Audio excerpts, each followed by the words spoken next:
चले आज बेटी जनक के अवध को चली। माँ की ममता चली घर की लक्ष्मी चली, घर की लक्ष्मी चली आज बेटी चली, आज बेटी जनक के अवध को चली, अवध को चली, अवध को चली।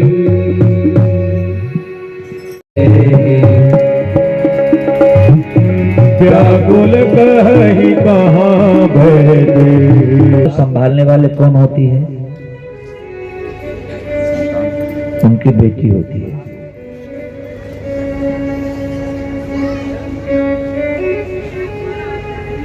जीवन में बाप कभी भी नहीं रोया होगा, कभी नहीं। किसी के जवान पुत्र भी निधन हो जाए और घर बार के लोग बैठे हुए हो, सब लोग रो रहे होते हैं, लेकिन पिता अपने छाती पर पत्थर रख करके नहीं रोता है, हृदय से रोता है, लेकिन अपने आंखों से आंसू नहीं बहाता है। क्योंकि अगर हम आंसू बहाएंगे तो परिवार के सब लोग अचेत हो जाएंगे। और आज जब जनक जी की बेटी विदा होती है, जब किसी के घर से बेटी विदा होती है, पिता पुत्र का स्वार्थ हो सकता है, लेकिन बाप और बेटी का प्रेम निस्वार्थ होता है। पुत्री हमेशा अपने पिता और भाई के लिए शुभ कामना चाहती है। क्यों? जब पिता कहीं से आते हैं तो सबसे पहले उससे दौड़ करके कौन जाती है? चाहे बाल काल से हो, चाहे जवान हो गई, चाहे घर में है, तो बेटी दौड़ती हुई आती है। और पिता के आने की आहट सुनकर के सबसे पहले बेटी ही जाती है और जाके चिपक जाती है, गोद में बैठ जाती है, बड़ी हो जाती है, दौड़ करके पिता के पास जाती हैं, बैठती हैं। पिताजी आपके लिए पानी लाऊं, चाय लाऊं? और गर्मी के मौसम में कपड़े खोलेंगे तो कपड़े खोल के टांग के ले जाएंगे, तुरंत पानी लाती है और अपने पिता के पास बैठी रहती है। और कथनचित जब कहीं माँ बाप में, पत्नी में, माँ बाप में कहीं तू में हो जाए, या 2 दिन से पिता और माँ में बोली चाली नहीं है, तो माँ कहीं उस कोने में बैठी है, बेटी कहीं से आई और देखा कि माँ आज चुपचाप बैठी है और पिता उधर बैठे हैं मुड़ी नीचे करके, तो पिता को दुखी देख करके पिता के पास पुत्री नहीं जाती है, माँ से पूछती है आखिर बात क्या है।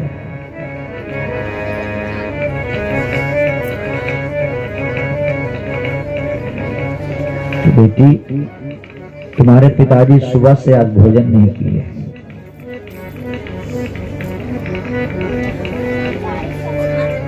तो बेटी क्या करती है? पिता के लिए जबरदस्ती जब पुत्री लेकर के रोटी जाती है, पिता अपने बेटी के प्रेम को नहीं ठुकरा पाती है। और आज जब वही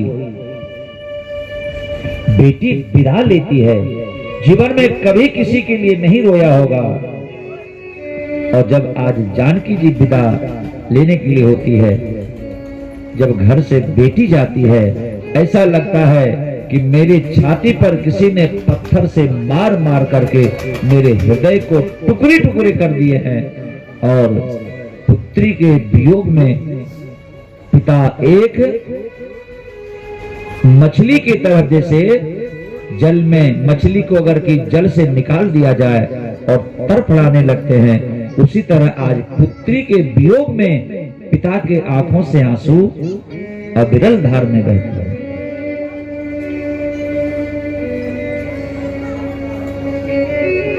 आज सब कुछ पहरावन दे रहे हैं, सब कुछ दिया। पालकी में फिर एक बार दौड़ करके फिर माता सुनैना आती हैं, बार बार अपने माँ को हृदय से लगाती हैं। कहा कि माँ आप रो मत, हम आज बहू नहीं पुत्री बन के जा रहे हैं और ऐसे घर में जा रहे हैं जो कि मुझे माँ का प्रेम मिलने वाला है।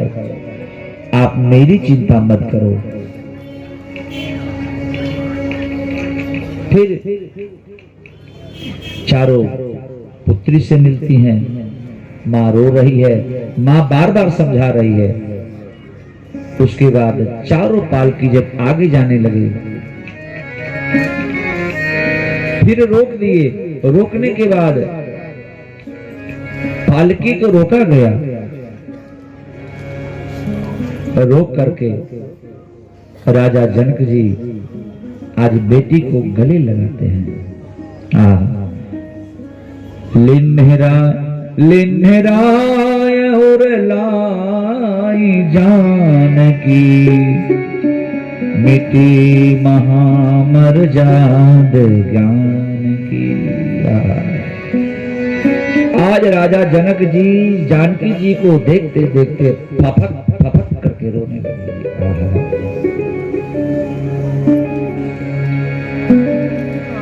अब जानकी जी को रोते देख करके सब लोग रोने लगे। फिर पालकी पर बैठा करके दूर चले गए और दौड़ करके फिर जानकी जी पालकी रोक करके मां से मिलती। कहा कि मां एक बात कहूं,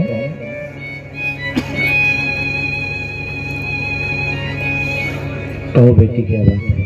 कहा कि मां अब तो मैं अपने ससुराल में जा रही हूं, एक बात कहूं।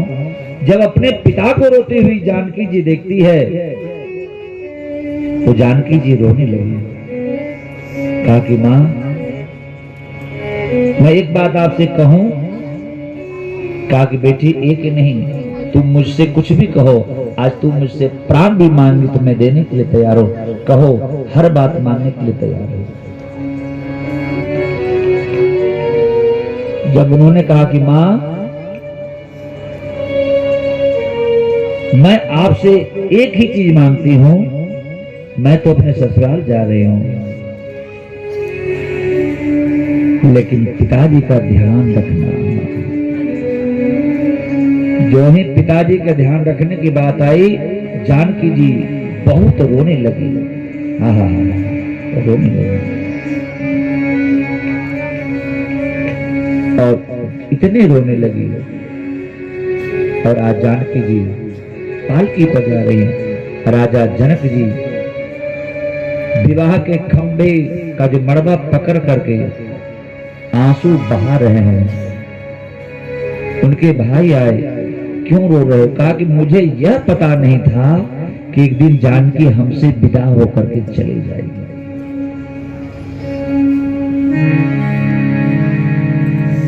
आज विदा हो रही है। आज बड़े भाव से पूरे जनकपुर के लोग आंसू बहा रहे हैं।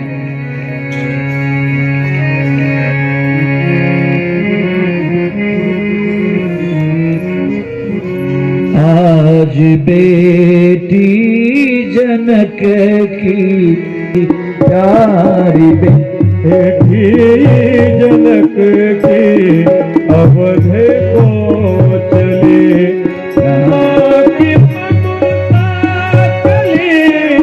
घर की लक्ष्मी चली, घर की लक्ष्मी चली। आज बेटी जनक के अवध को चली, आज बेटी जनक के अवध को चली।